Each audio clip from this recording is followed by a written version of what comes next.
another Candace Owens video. Says destroys Al Sharpton. You know what I'm saying? You know, definitely want to get into this video. This is Chris's first time reacting to Candace Owens. I think I didn't react to 3 or 4 of her videos. Yeah, and I mean, cool videos. You know what I'm saying? Cool videos. I like to hear what everybody is, you know, what everybody has to say about different things. I feel like that's one thing that I really enjoy doing as an independent is hearing everybody's thoughts on why, you know, they standing for what they standing for. Right. But make sure you hit the like button, that subscribe button. Let's go ahead and jump right into it. Well, Joe Biden has certainly alienated a lot of the United States. In fact, his popularity has collapsed in every single demographic group that pollsters track, except college-educated women, where he's more popular. Kind of weird. But Biden is down more than 20% among black voters.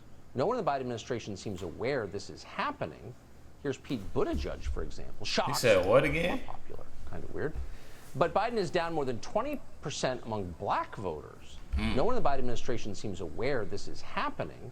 Here's Pete Buttigieg, for example. Shocked to learn it. You do realize, Pete, a lot of black people feel like Democrats have kept no promises since they've been in office. Really? Yes. Reverend Owens said that 1,000,000 times.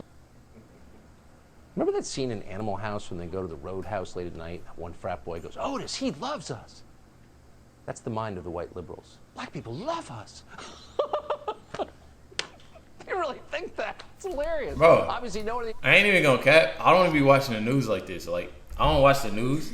He dead ass doing this on the news? Hold on, let me make sure I put that on mute. He dead ass doing this on the news? Like, I didn't know that. I don't watch the news. Yeah, that's sad. So that's crazy. Mind of the white liberals. Black people love us. They really think that. It's hilarious. Obviously, no one in the administration is watching the Reverend Al on MSNBC. Here's Sharpton just yesterday. Watch this. They're losing people of color because they really don't get the people of color's life. If you are living in a city, in a neighborhood that is inundated with crime, and you act like that is not an issue, you've already lost me. That is an issue. Yes, we must deal with policing. I've been out front of that.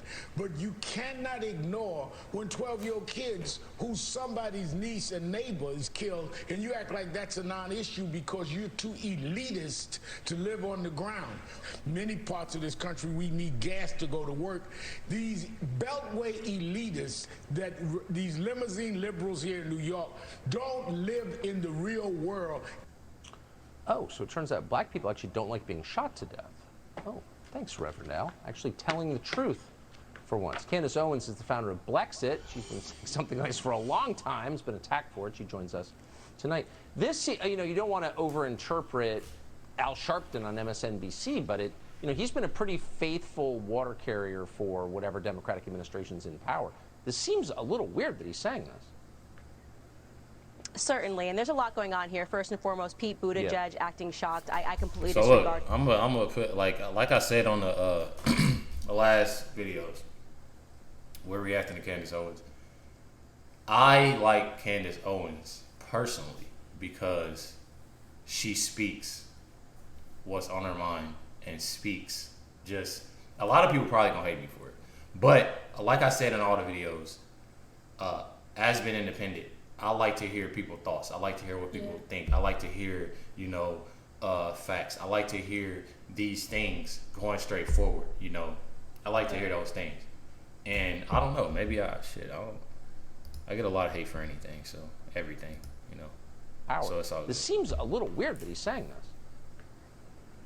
Certainly, and there's a lot going on here. First and foremost, Pete Buttigieg acting shocked. I completely disregard him all the time. He took a longer maternity leave than I did. I don't take him seriously at all. But Al Sharpton's interesting, and you're correct that we shouldn't misinterpret what he's doing here because he wants us to believe that he's telling the truth, but in reality, what he's trying to do is save whatever clout he has left in Black America. This is actually a signal. It should be a marker for us for how bad things have gotten in Black America, right? Because Al Sharpton used to go around and he lies full-time to Black America about their circumstances. circumstances. Even when he says, oh, Lies out of touch the way full-time. Black Americans are living. You too, Al Sharpton. Yeah, you live in a $2.1 million penthouse in the Upper East Side, and that's just one of your homes. You have an over $3 million tax lien last I checked, and you have to be making a ton of money to have a $3 million tax lien. Let's just be very clear on that, right? So he has no idea how Black Americans are living either. But what he's realizing right now is that See what I mean? Black American...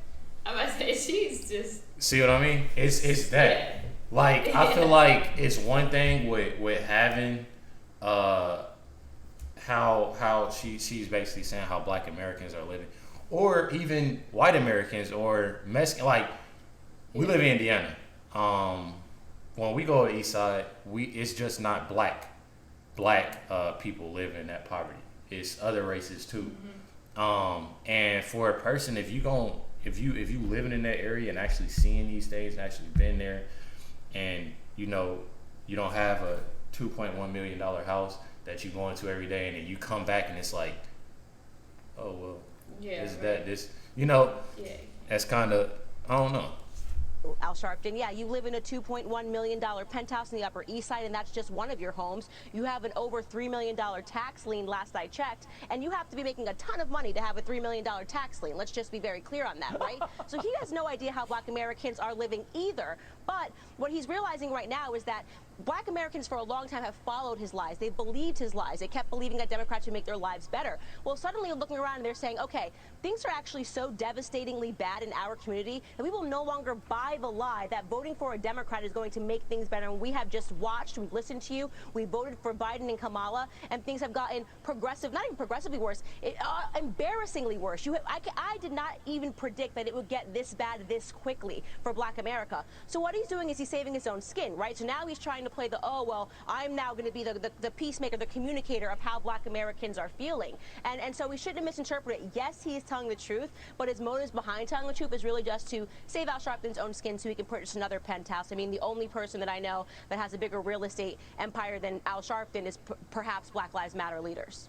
Wait, can I just ask you, a lot of the people who lecture us from some high moral pedestal don't pay their taxes, I've noticed. How do you wander around free with a $3 million tax debt? I mean, the rest of us kind of pay our taxes because we're afraid not to. Like, how does he get away with that?